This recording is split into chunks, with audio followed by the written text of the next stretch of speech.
कि B N Rao के मैं चैलेंज कर रहा हूँ, गूगल कर लेना, उन्हें बता देना कि जब कॉन्स्टिट्यूट असेंबली की डिबेट हुई, sir B N Rau UN के अंडर में काम कर रहे थे, वो बाहर घूम रहे थे, और सर बी एन राव का जो ड्राफ्ट कॉन्स्टिट्यूशन है वो 1935 का गवर्नमेंट ऑफ इंडिया एक्ट का ड्राफ्ट कॉन्स्टिट्यूशन की कॉपी मात्र है। और दूसरी बात, आप कहते हैं कि बी एन राव, कल को आप कहेंगे कि फलाना, और उसके बाद कहेंगे ढिमकाना, उसके बाद कहेंगे प्रेम बिहारी रायजादा, उसके बाद कहेंगे ये सारे जो मिथ हैं, इस मामले में हम इन्हें चैलेंज कर रहे हैं कि ये पार्लियामेंट में डिबेट कराएं। बाबा साहब डॉक्टर भीमराव अंबेडकर जो है वो कॉन्स्टिट्यूशन एक्सपर्ट नहीं थे, उन्हें बता देना।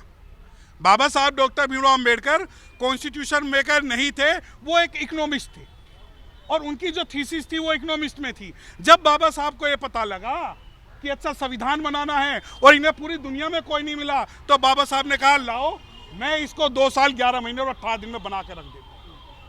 और तब बाबा साहब डॉक्टर भीमराव अंबेडकर साहब ने 2 साल 11 महीने और 18 दिन के अंदर वो संविधान बना दिया जिस ड्राफ्टिंग कमेटी की बात करते हैं। जो कहते हैं ना बाबा साहब ने नहीं बनाया, उन्हें बता देना कि ड्राफ्टिंग कमेटी में 7 लोग थे, 7 में से एक हमेशा विदेश रहे, 2 की तबीयत खराब हो गई, 2 ने कभी जो है मीटिंग अटेंड नहीं की, और एक ने कहा उसका होना ना होना बराबर है। और जब कृष्णमूर्तिचारी जो 26 नवंबर 1949 को उन्होंने कहा कि if will give credit to the of the constitution making then we will give credit to only Baba Saheb doctor Bhimrao Ambedkar. और रही बात कि इनका कि बी एन राव और फलाना ढिमकाना, अरे जब बी एन राव ने ही संविधान बनाया था, जब सर बी एन राव ने ही संविधान बनाया था, तो आपने कॉन्स्टिट्यूट असेंबली क्यों बनवाई?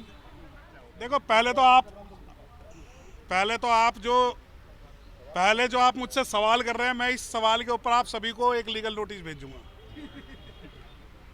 आज जो है दलित ने ठाकुरों की अगर कोई यात्रा रोक दी तो आप लोग चिल्ला रहे हैं जाटव और ठाकुर के बीच में लड़ाई हो गई। अरे मैं कहता हूं एक हिंदू ने दूसरे हिंदू की यात्रा रोक दी, पहले हिंदू ने बाबा साहब की यात्रा नहीं निकलने दी, तो दूसरे हिंदू ने इनकी यात्रा नहीं निकलने दी। आप कह के तो दिखाइए, हम मरने के लिए तो चूड़े चमार हिंदू, मरने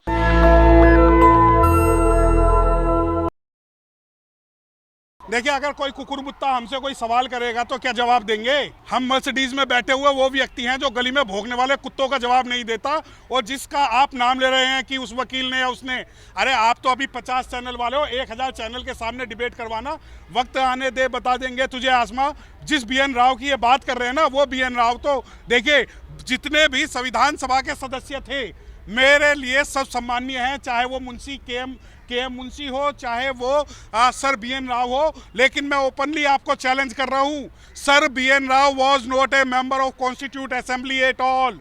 वो तो संविधान सभा के सदस्य तक नहीं थे, और उन्होंने इलीगल रूप से, अनऑथोराइज्ड रूप से संविधान के उस पन्ने पे साइन किया जिसपे सभी लोगों ने, जो कॉन्स्टिट्यूट असेंबली के लोग थे, उस पे साइन किए। और अगर कोई कहता है कि बी एन राव के मैं चैलेंज कर रहा हूँ, गूगल कर लेना, उन्हें बता देना कि जब कॉन्स्टिट्यूट असेंबली की डिबेट हुई, sir B N Rau UN के अंडर में काम कर रहे थे, वो बाहर घूम रहे थे, और सर बी एन राव का जो ड्राफ्ट कॉन्स्टिट्यूशन है वो 1935 का गवर्नमेंट ऑफ इंडिया एक्ट का ड्राफ्ट कॉन्स्टिट्यूशन की कॉपी मात्र है।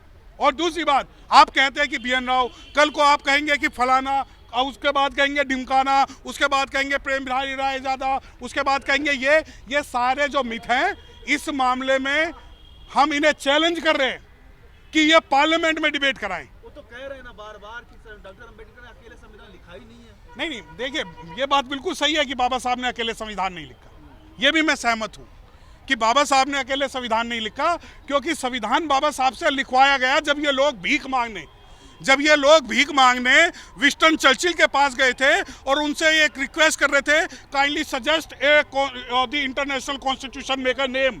तो चर्चिल ने कहा, why you are running here and there, the best constitution maker of the world is inside the India and his name is doctor Bhimrao Ambedkar. तो तब जाके बाबा साहब डॉक्टर भीमराव अंबेडकर के पास आए। और मैं आपको एक बात बता रहा हूं, बाबा साहब डॉक्टर भीमराव अंबेडकर जो है वो कॉन्स्टिट्यूशन एक्सपर्ट नहीं थे, उन्हें बता देना। बाबा Saheb doctor Bhimrao Ambedkar constitution maker नहीं थे, वो एक इकोनॉमिस्ट थे, और उनकी जो थीसिस थी वो इकोनॉमिस्ट में थी। जब बाबा साहब को ये पता लगा कि अच्छा संविधान बनाना है और इन्हें पूरी दुनिया में कोई नहीं मिला, तो बाबा साहब ने कहा लाओ मैं इसको 2 साल 11 महीने और 18 दिन में बना के रख देता हूं। और तब बाबा साहब डॉक्टर भीमराव अम्बेडकर साहब ने 2 साल 11 महीने और 18 दिन के अंदर वो संविधान बना दिया जिस ड्राफ्टिंग कमेटी की ये बात करते हैं। जो कहते हैं ना बाबा साहब ने नहीं बनाया, उन्हें बता देना कि ड्राफ्टिंग कमेटी में 7 लोग थे, 7 में से एक हमेशा विदेश रहे, 2 की तबीयत खराब हो गई, 2 ने कभी जो है मीटिंग अटेंड नहीं की और एक ने कहा उसका होना ना होना बराबर है। और जब कृष्णमूर्तिचारी जो 26 नवंबर 1949 को उन्होंने कहा कि if will give credit to the of the constitution making then we will give credit to only Baba Saheb doctor Bhimrao Ambedkar. और रही बात कि इनका कि BN राव और फलाना ढिमकाना, अरे जब BN राव ने ही संविधान बनाया था, जब सर BN राव ने ही संविधान बनाया था तो आपने कॉन्स्टिट्यूट असेंबली क्यों बनवाई? उसे ही छाप देते। आपको क्या जरूरत थी बाबा साहब डॉक्टर भीमराव अम्बेडकर साहब को लाने की? क्योंकि ना तो इन्हें इंग्लिश आती थी ना इन्हें हिंदी आती थी। जब ये कहते थे कि कॉन्स्टिट्यूशन जो शुरू होगा in the name of God होगा, इन द नेम ऑफ फलाना होगा, इन द नेम ऑफ ढिमकाना होगा, and Baba Saheb doctor Bhimrao Ambedkar was the first person who said कि जो संविधान है वो वी से शुरू होगा। वी का मतलब वी द इंडियन, वी का मतलब हिंदू मुस्लिम सिख ईसाई महिलाएं और सभी, और वी का मतलब SC ST OBC माइनॉरिटीज और आदिवासी। वकील साहब, क्या वजह लगती है, क्यों इन लोगों को चिड़न होती है कि बाबा साहब को संविधान निर्माता कहा जाता है? देखिए खिसियानी बिल्ली खम्बा नोचे, 5000 साल का इतिहास था। एक माइथोलॉजी के अंदर जब बात आती है तो माइथोलॉजी के अंदर भी ये बात आई कि महाभारत जो है व्यास जी ने जो कि मत्स्य गंधा के पुत्र थे उन्होंने लिख दी, और जो रामायण है वो वाल्मीकि जी ने लिख दी, और जो अब बाबा साहब डॉक्टर भीमराव अम्बेडकर साहब आए उन्होंने जो संविधान लिख दिया। और रही बात, अगर इनका बाप इंटरनेशनल लेवल पे कह दे कि संविधान बाबा साहब ने नहीं लिखा तो मैं भी मान लूंगा संविधान बाबा साहब ने नहीं लिखा। ये इनके बाप हैं जो पूरी दुनिया में सिर्फ दिखाते तो भगवान बुद्ध को दिखाते हैं और बाबा साहब डॉक्टर भीमराव अम्बेडकर साहब को दिखाते हैं और खुद जय भीम बोलते हैं, और ये हमें चैलेंज करेंगे। और मेरा आप लोगों से रिक्वेस्ट है, सस्ती TRP के चक्कर में किसी ऐरे गहरे कुकुर मुत्ते को आप ज्यादा TRP ना दे। कोर्ट का आदेश, ऐसा जानकारी में आया कि कोर्ट के आदेश के बावजूद 4 ब्राह्मण लोग वकील विरोध करते हैं और स्टैचू नहीं लगता है, कितने वो पावरफुल हो जाते हैं? नहीं देखिए, पावरफुल वो नहीं, पावरफुल सिस्टम है।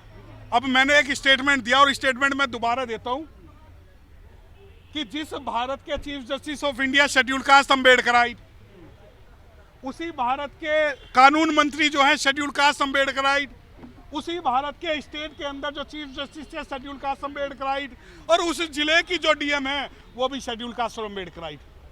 और अगर उसके बाद भी बाबा साहब की स्टैचू नहीं लगती तो शर्म आने चाहिए हमें ऐसे नॉमिनल रिप्रेजेंटेशन पे।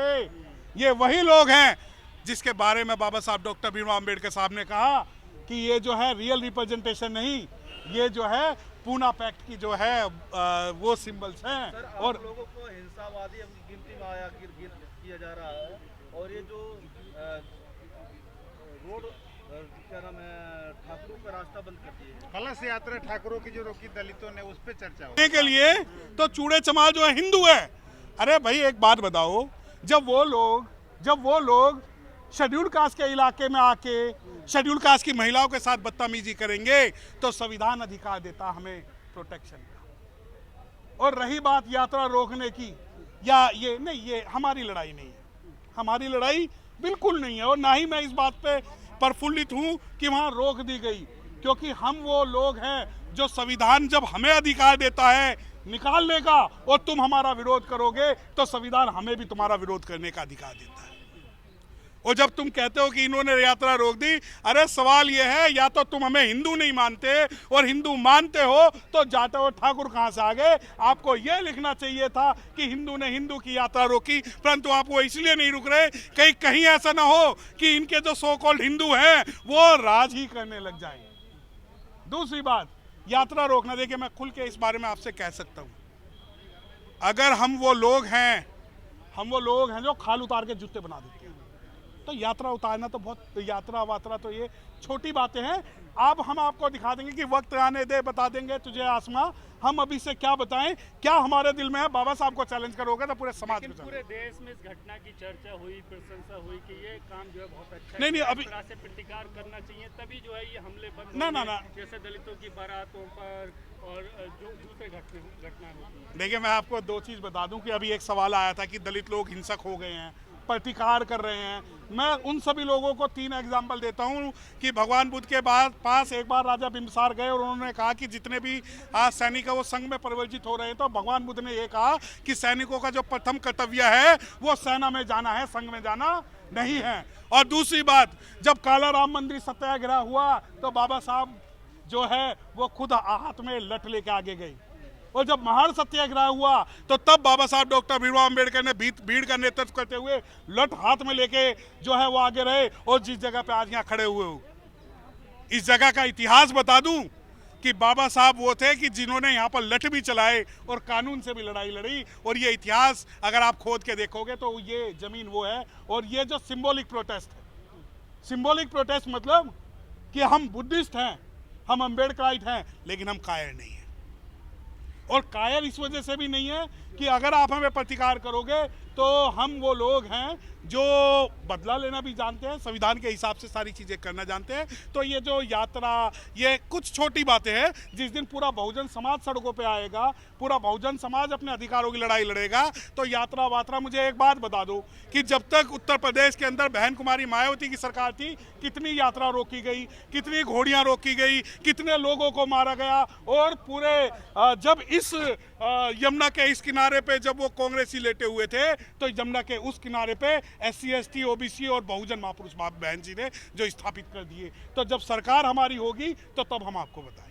अच्छा, चलते चलते दिल्ली में काफी दिन बाद बीजेपी की सरकार आई और आते ही झुग्गियों पे अटैक हो रहा है और लगातार झुग्गियां तोड़ी जा रही हैं। देखिए, मेरी बात सुनिए, ना तो मैं बीजेपी का प्रवक्ता हूं, ना मैं कांग्रेस का प्रवक्ता हूं। मैं आपको ये कहना चाहता हूं कि जो समाज दारू और 500 रुपए में अपनी जो वोट बेचता है, उसे बोलने का अधिकार नहीं होता। या तो आपको दिल्ली की जो सल्तनत है वो बदलनी पड़ेगी, वरना उनके सारे अत्याचार आपको चुपचाप सहने पड़ेंगे।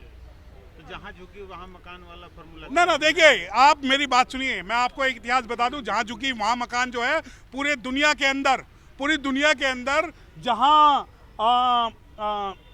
मिट्टी का तेल, कैरोसिन लेने के लिए लाइन में लगना पड़ता था, 2 किलो नाज लेने के लिए पूरे भारत में लाइन में लगना पड़ता था, वहाँ बहन कुमारी मायावती ने लाखों करोड़ों पट्टे बांट दिए थे। और साहब काशीराम जो है निवास स्थान जो है फ्री में बांटे गए थे। तो उत्तर प्रदेश के अंदर पूरी दुनिया में सबसे बड़ा अगर कोई प्रोजेक्ट चला तो वो बहन कुमारी मायावती की बसपा सरकार ने किया। और दिल्ली के अंदर जहाँ झुकी वहाँ मकान। मुझे ये बता दीजिए कि आज तो आप अपनी वोट बेच भी देंगे, लेकिन अगर आप अपनी वोट बेचेंगे तो सरकार से आपका सवाल करने का कोई भी औचित्य नहीं बनता। नेशनल दस्तक की आपसे गुजारिश है कि अगर इसको बचाना चाहते हैं तो नेशनल दस्तक को सब्सक्राइब करने के लिए रेड कलर के सब्सक्राइब बटन को दबाएं, फिर बेल आइकन की घंटी दबाएं। नेशनल दस्तक को बचाने के लिए बहुत जरूरी है कि हर खबर को शेयर करें, लाइक करें, कमेंट जरूर करें।